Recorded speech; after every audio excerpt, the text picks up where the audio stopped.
kacamata, nggak tahu kenapa. Maybe I should buy one.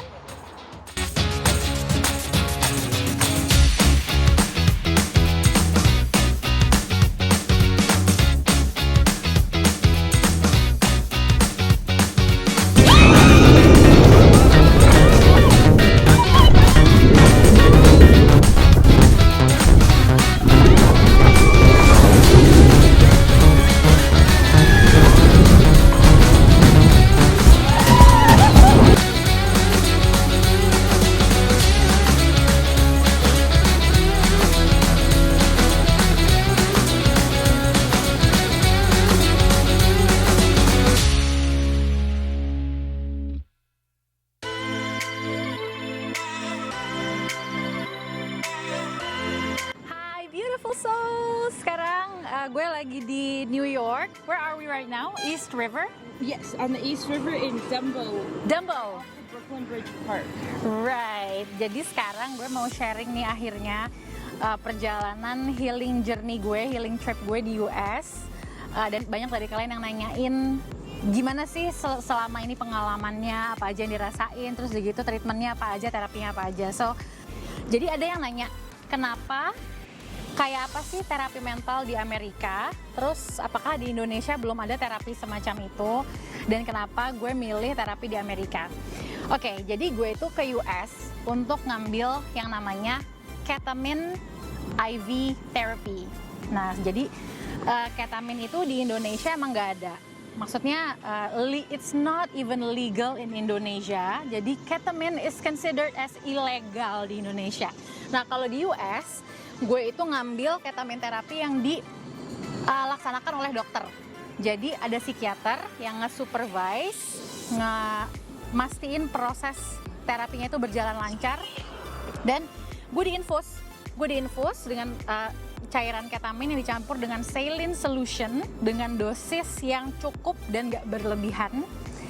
Dan tujuannya itu untuk soothing depression, to help me connect more with my inner self. So I work with 2 psychiatrists, satu dari Indonesia, satu dari US. Nah, psikiater yang dari US itu rekomend gue untuk do the ketamine therapy. So setelah gue research, ternyata ketamine therapy itu banyak dilakukan oleh orang-orang yang memiliki treatment resistant depression. So it's for people yang punya depresi.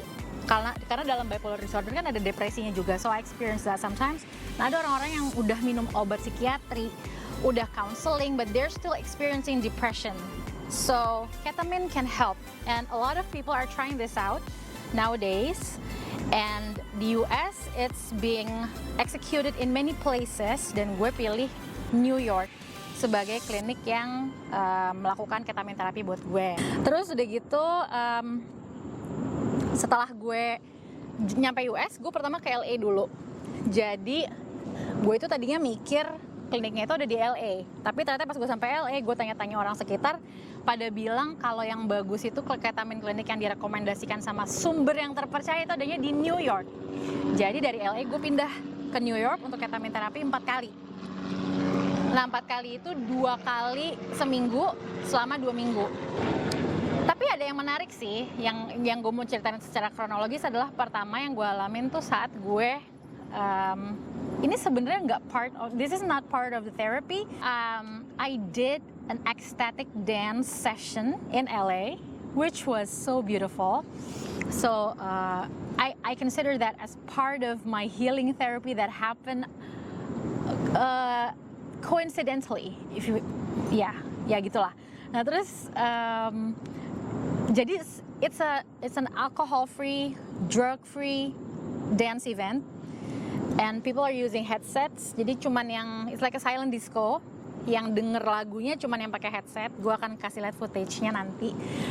Terus kayak sebelum mulai, ini gue cuma cerita satu session dari Ecstatic Dance LA, oke? Itu dilakukan di Venice Beach. Dan sebelum mulai itu semua orang diajak meditasi. We are being asked to go into meditation and visualization. So the theme of the ecstatic dance in LA was reawakening your passion. And for me that was powerful. Pas mulai, gue diminta list 5 things that you are most passionate about in your life. In my head, I mentioned the first is loving. My passion is the first, loving, healing, music, dance, and writing. And then the instructor bilang kalau from those 5 things, choose one and make that as the prayer to lead your dancing session now. And then yaudah gue pilih, I chose loving. That's my number 1. And yaudah, and then we do the dance, and it was so fun. The music was awesome. People were like insanely beautifully expressive in the way we all freely dance and move. And then after that, we are asked to be gathered like in a circle, terus merem, tiduran, lie down gitu, dan kita diminta untuk ngerasain 3 hal. The first is what is your body trying to tell you? So I heard my headset was like I felt like some of the voices, some of the sounds were like missing, and I get that. I see that as a sign. That is like how my body has been trying to communicate to me all these years. That's how I saw that. So that moment was like, oh my God, my body has been trying to reach out to me, has been trying to scream, asking for help, asking for me to listen to it. But for me, like, I cannot. Like, many times I would not hear what my body is trying to tell me when it's tired, when it's burned out, when it's feeling overwhelmed, whatever that is. Because of all the medications I'm taking that numbs my feeling. So I feel like, oh my God, this relates so much to the current journey I'm like undertaking. This journey of tapering off my meds. So my body is like desperately calling me to listen to it more. That's number 1. And the second is go to your heart. Go down to your heart, listen to what your heart has to say, and just receive it. And then in that part, gue ngeliat kayak ada seorang anak, a little child, yang kayak duduk gini, and was like, but in the form like a heart shape, like this, like a heart shaped, right? And then I see that as me, my inner self, my inner child that is so fearful of love, of loving others, of accepting love. And it's because of semua pain yang pernah gue alami di masa lalu gue. Then I feel like suddenly I get a vision in my head. The magician, tukang pesulap, yang ngeluarin topi, there's a hat, and then you pull out like colorful, fabric, and then like boom, boom, boom, there's a lot of colors coming out. And that is the message from my heart. This is how you should be. This is who you are.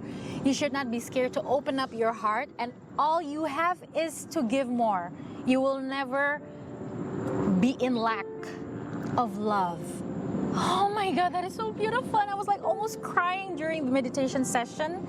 And then I felt like I don't have to be scared to share, to love others, because I will never be in lack. I'm in abundance. I have unlimited, abundant love from within me to share to others. So that wounded inner child is like starting to heal in that part.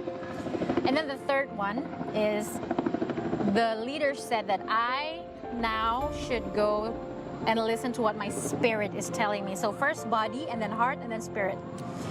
So during the spirit part, I got the message that I should just keep sharing to the world.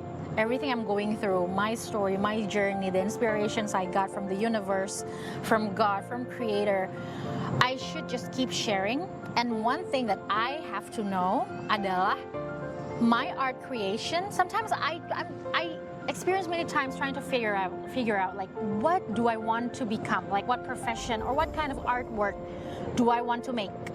What is it? What's the name? Like, is it a movie? Do I make movies? Do I make music? What is it? And then there's a huge message in that moment that says, you will never know what you are creating until you finish creating it. Every moment. So I was like, oh my God, I love that so much. So it's always gonna be artwork. It's always gonna be artistic creation, whether it's in the form of video, in the form of painting, music, songs, whatever that is. But I will always create something unique, authentic, artistic, honest, and empowering, real, but I will never know the name, like until I finish making that. Then it will keep unfolding that way. So that's huge for me. That was like, wow, ecstatic dance. You'll never guess. Like that's what you're gonna get out of it. Like so beautiful. That was the story from Ecstatic Dance LA. Terus sekarang gue pengen cerita tentang ketamine therapy. So, wow, this is hugely amazing.